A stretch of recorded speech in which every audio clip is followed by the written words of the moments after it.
نحمده ونصلي على رسوله الكريم أما بعد رب اشرح لي صدري ويسر لي أمري واحلل عقدة من لساني يفقهوا قولي۔ دینی رہنمائی کی مجلس نمبر 187 میں سبھی سامعین کی خدمت میں السلام علیکم ورحمۃ اللہ وبرکاتہ عرض ہے۔ آج کی مجلس کا پہلا سوال یہ ہے کہ ایک صاحب لکھتے ہیں کہ ہم نے یوٹیوب پر ایک ویڈیو دیکھی ہے کہ ایک مشہور نیوز چینل یہ بتا رہا ہے کہ دنیا میں دوبارہ جنم ہوتا ہے، اور وہ باقاعدہ ویڈیو کے ساتھ بتلا رہا ہے کہ ایک لڑکی جو صرف 3 سال کی ہے اور اس کے ماں باپ ہندوستانی ہیں، لیکن وہ لڑکی انگریزی بول رہی ہے جیسے امریکی لوگ بولتے ہیں، اور کہہ رہی ہے کہ وہ کیلیفورنیا کا رہنے والی ہے اور وہ ٹیچر ہے، اور وہ لڑکی اس کا نام بھی بتا رہی ہے جو پہلے جنم میں تھا۔ تو ہمارا سوال یہ ہے کہ مذہب اسلام میں تو دوبارہ جنم کا کوئی تصور نہیں ہے، تو پھر یہ جو دکھایا جا رہا ہے وہ کیا ہے؟ اس سلسلے میں وضاحت کی جائے۔ جواباً عرض ہے کہ اسلام کا یہ پختہ عقیدہ ہے کہ آدمی کی جب وفات ہو جاتی ہے تو وہ دوبارہ پھر دنیا میں نہیں آ سکتا ہے، بس قیامت میں جب اللہ تعالیٰ دوبارہ زندگی سب کو عطا کریں گے تو اس وقت جو ارواح دنیا سے جا چکی ہیں ان سب کو بھی دوبارہ زندگی ملے گی، لیکن یہ تصور کہ روحیں آتی جاتی رہتی ہیں اور عمل کی بنیاد پر آدمی کو نئی زندگی نئے انداز میں ملتی ہے، یہ سب من گھڑت اور جھوٹی اور بے دلیل باتیں ہیں۔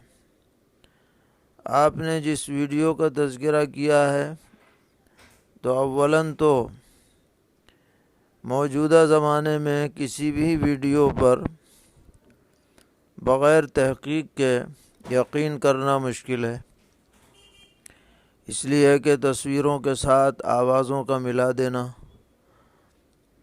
آوازوں کا سیٹ کر دینا نئی تکنیک کے اعتبار سے کوئی مشکل نہیں رہا ہے۔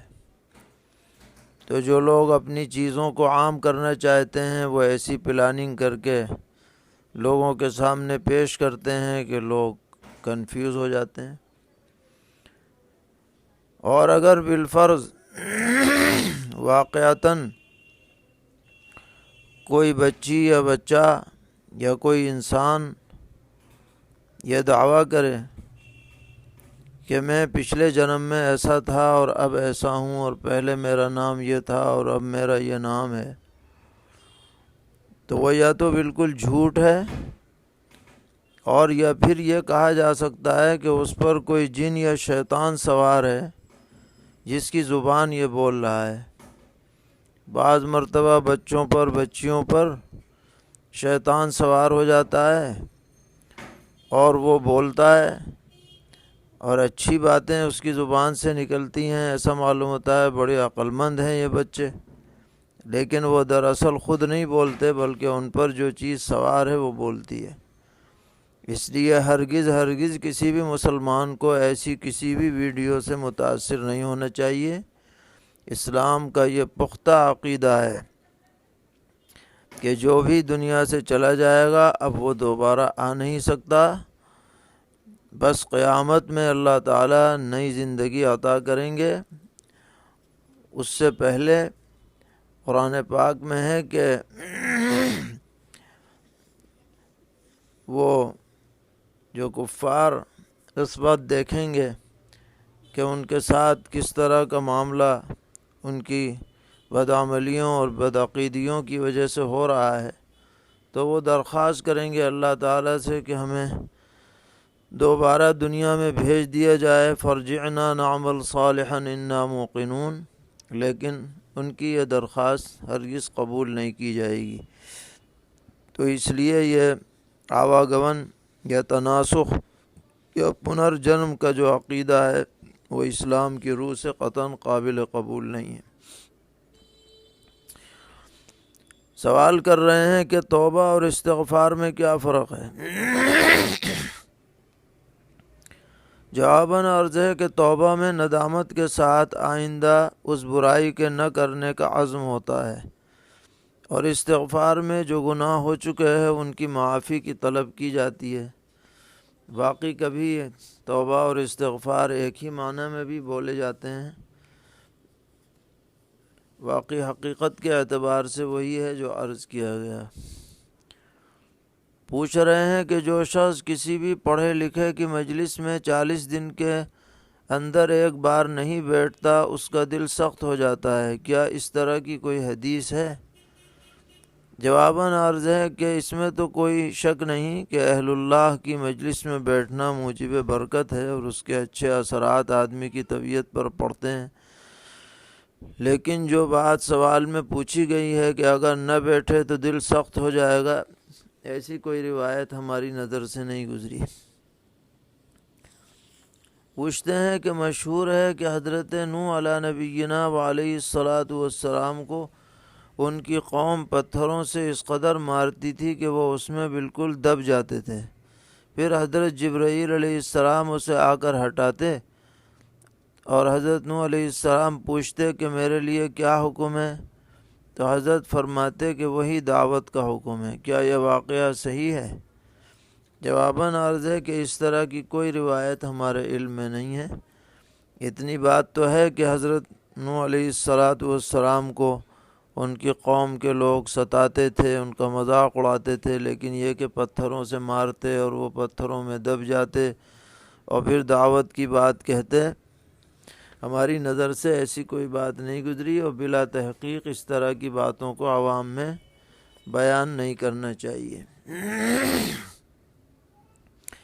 پوچھتے ہیں نورانی قاعدہ یا دیگر دینی کتابوں کو ٹو ویلر گاڑی کی سیٹ کے نیچے ڈگی میں رکھ کر گاڑی چلانے میں شرعاً کوئی حرج تو نہیں ہے؟ جواباً عرض ہے کہ اگر حفاظت کی نیت ہو تو اس کی گنجائش ہے، بے ادبی مقصود نہیں ہونی چاہیے، اچھی طرح سے کپڑے یا تھیلے میں لپیٹ کر کے رکھا جائے۔ پوچھتے ہیں کیا مرد عالم دین لڑکیوں کو پڑھا سکتا ہے؟ اگر پڑھا سکتا ہے تو کتنے سال تک کے لڑکیوں کو پڑھانے کی اجازت ہے اور کن کن شرائط کے ساتھ پڑھا سکتا ہے؟ جواباً عرض ہے کہ چھوٹی غیر مشتہد بچیاں ہوں تو ان کو تو پڑھانے میں کوئی حرج نہیں ہے، لیکن بڑی اور باشعور بچیوں کو بغیر پردے کے پڑھانا بہت سخت فتنے کا سبب ہے اور شرعاً اس کی اجازت نہیں ہے، بلکہ کوشش کرنی چاہیے کہ بچیوں کو معلمات ہی پڑھائیں، اور مرد استاد پردے کے ساتھ بھی پڑھائیں تو اس میں بہت احتیاط کی ضرورت ہے، نہ پڑھائیں تو بہتر ہے، معلمات ہی سے کام چلانا چاہیے۔ پوچھتے ہیں کہ اگر نومولود بچے کو ہدایہ بصورت نقد موصول ہوئے تو کیا اس کا والد بچے کا نفقہ خود بچے کے مال سے لے کر بچے پر خرچ کر سکتا ہے؟ جواباً عرض ہے کہ جی ہاں، بچے کا اگر مال موجود ہے تو بچے کی ضروریات میں اگر اسے خرچ کیا جائے تو شرعاً اس میں کوئی حرج نہیں ہے اور اس کی اجازت ہے۔ پوچھتے ہیں 18 دسمبر کو پوری دنیا میں عالمی عربی دن کے نام سے منایا جاتا ہے، یہ منانا کیسا ہے، جیسا فادرز ڈے اور مدر ڈے کی طرح مناتے ہیں؟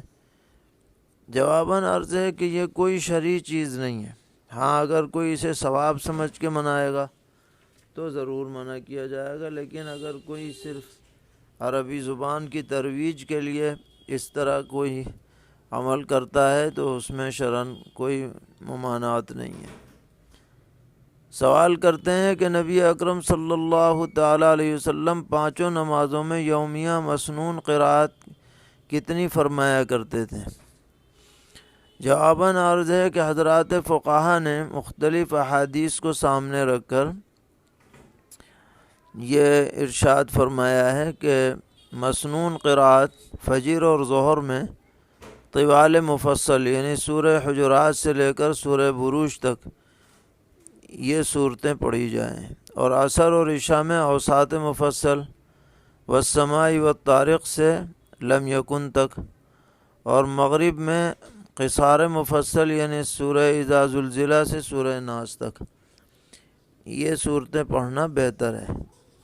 اگرچہ کہیں سے بھی 3 آیتوں کے بقدر پڑھنے سے نماز ہو جاتی ہے، لیکن سنت کی رعایت کی جائے تو بہتر ہوتا ہے۔